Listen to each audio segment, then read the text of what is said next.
월간 우리 동네 시간입니다. 오늘 건강 이야기 한번 나눠보겠습니다. 오늘 비가 왔잖아요. 네네, 이런 날에는 뭐 아침에. 허리 아프다, 무릎이 아프다 이런 분들 많이 계십니다. 맞아요. 주변에 허리, 무릎, 어깨 아프다 하시는 분들 굉장히 많이 계시는데 이런 데가 좀 아프면은 정말 삶의 질이 급격히 확 떨어집니다. 네. 자, 그래서 오늘은요, 무릎 건강에 대해서 전격 탐구해보는 시간 가져보겠습니다. 정형외과 양대석 전문의와 함께합니다. 안녕하세요. 어서 오세요. 안녕하세요. 저는 관절과 척추 질환을 진료하는 정형외과 전문의 양대석입니다. 네, 반갑습니다. 정형외과에 굉장히 많은 환자분들이 내원하실 텐데 주로 어디가 아파서 좀 많이 오세요? 저희 정형외과에 찾아오시는 환자분들로는 팔, 다리, 척추에 관련된 모든 외상이나 질병으로 인해서 찾아오는 경우가 많고요. 요즘에는 코로나가 많이 풀려서 그런지 야외 활동이나 스포츠 손상으로 인해서 무릎 통증으로 인해서 내원하시는 분들이 많습니다. 네. 맞아요. 100세 시대라는 이야기는 뭐 예전부터 들어서 익숙하실 텐데 무릎 관련 질환 생기면 참 힘듭니다. 말씀하신 것처럼 뭐 삶의 질도 굉장히 떨어지기도 맞아요. 하고 주변에도 이 무릎 관련 질환 호소하시는 분들 많은데 무릎을 많이 써서 오는 그 퇴행성 질환이 대부분인가요? 예, 맞습니다. 무릎 통증을 유발하는 손상의 원인으로는 스포츠나 사고와 같은 한 번의 큰 손상으로 인해서 발생하는 손상과 두 번째로는 많이 사용하거나 아니면은 노화에 의해서 발생하는 퇴행성 질환으로 볼 수가 있는데 예. 퇴행성 질환이 좀 더 많은 것 같습니다. 우리 몸에는 연골이라고 불리는 조직이 두 가지가 있는데요. 반월상 연골판과 그냥 연골이 있는데 반월상 연골판은 뼈와 뼈 사이 중간에 있는 구조물이고 연골은 3에서 8mm 정도 두께로 관절 뼈 끝에 붙어 있는 곳으로서 외부의 충격을 흡수해서 관절이 보다 부드럽고 유연하게 움직일 수 있도록 돕는 역할을 합니다. 저기 지금 저 사진이 연골 사진이에요. 저 사진에서 가운데 이 길게 있는 것이 약간 반월상- 막같이 생긴 거요? 그렇죠. 그게 반월상 연골판이고 위아래 사기그릇처럼 맨들한 게 우리가 보통 얘기하는 연골 조직이라고 할 수 있겠습니다. 네. 그런데 저 연골에는 혈관과 신경세포가 따로 분포되어 있지 않기 때문에 우리가 한번 손상을 초기에 받으면은 통증을 못 느끼는 경우가 많고 재생이 안 됩니다. 그렇기 때문에 나중에 증상이 어느 정도 많이 진행되고 나서 병이 진행되고 나서 발견되는 경우가 많아서 무릎 통증 질환에 관련된 환자분들이 많다고 볼 수 있겠습니다. 네. 그러면은 무릎 관절염이 오면은 증상은 어떻게 나타나나요? 무릎 관절염의 증상은 환자분들마다 조금씩 다를 수가 있는데요. 우선은 계단을 많이 오르내리거나 아니면 쪼그려 앉았을 때 통증을 유발할 수 있고 사진에서 보이는 것처럼 사진의 오른쪽에서 보이는 것처럼 연골이 매끈해야 되는데 저렇게 움푹 파이게 되면은 통증을 유발하거나 저기서 떨어진 연골 조각지들이 관절 사이에 끼어서 무릎을 덜 구부려지거나 덜 펴지게 하는 그런 증상을 나타낼 수가 있겠습니다. 네. 왼쪽 사진도 지금 정상 연골은 아닌 거죠? 네, 왼쪽 사진은 지금 반월상 연골판이 손상된 그러네요. 지금 사진을 아까 보여주고 그 있습니다. 매끈했던 막이. 네, 맞습니다. 약간 좀 찢어지고 너덜너덜해 보이고 오른쪽 같은 경우는 이게 얼마나 손상이 됐다고 봐야 되는 거예요? 저 정도면은 지금 거의 뭐 3단계에서 4단계 가장 심한 단계까지 손상이 됐다고 볼 수 있겠습니다. 예. 네. 자가 진단하는 방법 같은 것도 있습니까? 네, 우리가 연골 손상이 되면은 아까 통증과 관절 운동 범위에 장애가 나타난다고 했는데요. 자가 진단법으로는 계단을 오르내리게 하거나 아니면 한 자세로 오래 있다가 일어날 때 통증을 유발한다든가 관절 사이에 물이 차서 관절이 자꾸 붓는다든가 아니면은 무릎이 덜 펴지거나 덜 구부려졌을 때 관절염을 의심해 볼 수 있겠습니다. 네, 알겠습니다. 증상이 나타나면 이제 빨리 치료를 하는 게 관건일 텐데 치료 방법도 소개를 해주시죠. 네, 무릎 퇴행성 관절염 치료법에는 아주 많은 것들이 알려져 있는데요. 우리가 보통 이런 어느 딱 하나가 정답이 정해져 있는 건 아니고 환자분의 나이나 환자분의 체력 그리고 직업 활동 정도에 따라서 여러 가지로 분류를 하는데 우선 여기서는 연골 손상 정도에 따른 치료 방법을 한번 말씀을 드리겠습니다. 네. 연골 손상 단계는 의심이 되는 1단계부터 아주 심한 4단계까지 분류를 할 수 있는데요.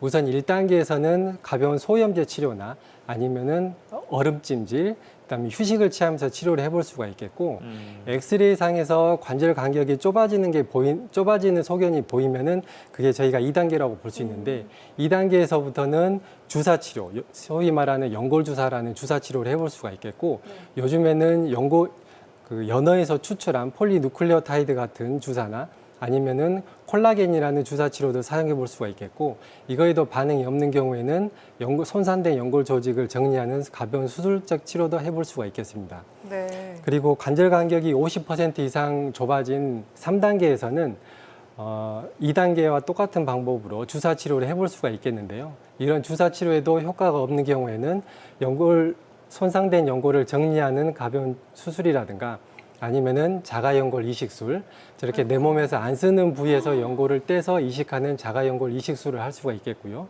줄기세포 등을 이용한 연골 재생술, 저 가운데에 지금 빨갛게 딸기잼처럼 보이는 게 줄기세포를 지금 연골 손상된 부위에 이식을 해놓은 겁니다.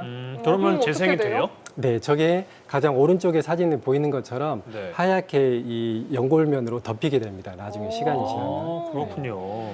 그리고 다리가 O자로 휘어져 있는 경우에는 다리를 반드시 펴주는 절골술 등을 시행할 수 있겠는데요. 저기서 빨간 줄 그어져 있는 왼쪽 사진에서 빨간 고관절 중심에서 발목 중심까지 선을 그어보면 저렇게 O자 다리로 휘어져 있는 걸 확인해 볼 수가 있는데 네.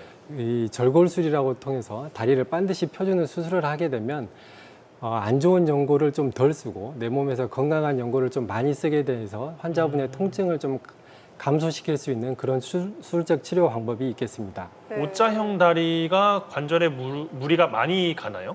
네, O자형 다리가 그 관절 안쪽으로 우리가 섰을 때 관절 안쪽으로 체중이 많이 실리게 되다 보니까 우리가 약해져 있는 연골 부위에 자꾸 체중이 실리게 되니까 통증을 유발하고 연골 손상도 더 빨리 일으킬 수가 있겠습니다. 정확히 잘 서 있는 다리보다는 확실히 좀 연골의 퇴행 속도도 빨라지겠어요. 그렇습니다. 맞습니다. 저도 걱정이 저도 5달인데 좀 아, 걱정이 그래요? 되네요. 4단계가 가장 심한 거잖아요. 그건 예, 어떻습니까? 맞습니다. 4단계가 가장 심한 단계인데 엑스레이를 찍어보면은 연골 간격이 아주 좁아져서 뼈가 붙어버린 경우를 4단계라고 하는데 이런 경우에는 통증이 심하면은 인공관절 치환술 등을 꼭 어쩔 수 없이 수술을 필요하게 되겠습니다. 네, 방금 말씀해주신 것처럼 관절이 너무 닳아서 다른 치료가 좀 이제 불가능할 때 마지막으로 선택하는 게 인공 관절 수술인 거죠? 예, 맞습니다. 퇴행성 관절염의 3단계 또는 4단계에서 시행하는 인공관절 수술은 손상된 연골 부위를 잘라내고 인공 구조물을 집어넣는 수술법을 얘기를 하는 건데요. 예전에는 지금 저거는 무릎 내축구획만 바꾸는 반쪽 인공관절 수술이라고 볼 수가 있겠고, 네. 그다음에 전체적으로 더 안 좋은 경우에는 안쪽과 바깥쪽을 전체 다 인공관절 구조물로 바꾸는 전치할술이라고 볼 수가 있는데요. 예전에는 수명이 한 15년 정도라고 했는데 요즘에는 관리를 잘하면 20년에서 길게는 25년까지도 쓸 수 있다고 알려져 있습니다. 네. 지금 사진에서 보이는 게 인공관절 전치할술을 얘기를 하는 겁니다. 예. 근데 이런 인공관절 수술법이 맞는 치료법은 아닙니다. 인공관절 수술은 심한 경우에는 조금 이른 나이에 시행하기도 하지만 보통은 60대 중반에서 70대 초반에 시행하기 때문에 마취나 수술 자체의 위험성, 염증, 그리고 관리를 잘못했을 때 인공관절이 약해지는 그런 문제가 발생할 수 있기 때문에 많은 경험을 가진 의사와 상담 후에 결정을 하시는 게 좋겠습니다. 예. 네. 인공관절 수술하고 난 뒤에는 아프더라도 관절 운동 범위를 증가시키는 소위 말하는 꺾는 연습을 많이 하셔야 되는데요. 예전에는 무릎이 꺾는 게 무서워서 수술을 못 하시겠다 이런 분들이 많았는데 지금은 기계로 꺾는 연습을 많이 하기 때문에 그런 걱정은 안 하셔도 되겠습니다. 기계로 구부리면 안 아파요? 기계로 구부리면 그래도 사람이 강제로 꺾는 것보다는 내 좀 의지가 안 들어가니까? 통증이 좀 덜하겠습니다. 그렇군요. 그리고 수술하고 나서는 이제 무릎 주변 근육을 천천히 키우는 연습을 하셔야 무릎 인공관절 기계가 빨리 고장 나는 것을 막을 수가 있겠습니다. 네. 그래도 무릎에 뭔가 저런 기계를 넣는다는 것 자체가 좀 많이들 무서워하실 것 같아요. 네, 맞습니다. 예. 운동 같은 것들은 어떤 게 좀 도움이 될까요? 무릎 인공관절 수술하고 나서 권장 운동으로는 무릎에 무리가 가지 않으면서 무릎 주변 근육을 키울 수 있는 수영이나 평지 걷는 운동이 좋겠고요. PR 운동으로는 등산이나 조깅, 그다음에 점프 동작이 많은 그런 거 스포츠 안 활동 좋아요? 등을 인공관절 수술하고 나서는 그런 거를 많이 할 경우에는 인공관절이 고장이 날 수 있기 때문에 그런 운동을 좀 피하시는 게 좋겠습니다. 네, 알겠습니다. 예방이 가장 중요할 텐데 무릎 관절 건강을 위한 바람직한 생활 습관 그리고 운동법 있으면 몇 가지 좀 알려주세요. 무릎 관절을 건강하게 오래 쓰시려면은 첫 번째로는 양반다리 하시는 걸 피해야 합니다. 댁에 계실 땐 무릎이 과도하게 구부려지면 그 연골에 무리가 많이 가기 때문에 댁에 계실 때도 바닥에서 양반다리 하고 앉는 것보다는 주로 소파나 의자에 앉아 계시는 게 좋겠고요. 네. 그 다음에 무릎을 쪼그려 앉거나 아니면 무릎을 꿇는 자세 등은 무릎 관절에 평소보다 약 20배 이상의 과도한 무리가 가기 때문에 그런 자세를 좀 피하시는 게 좋겠고요. 셋째는 계단을 오르내리라 하실 때 내려가는 거는 우리 체중이 실리기 때문에 무릎 관절에 좀 더 무리가 갈 수 있기 때문에 피하셔야 됩니다.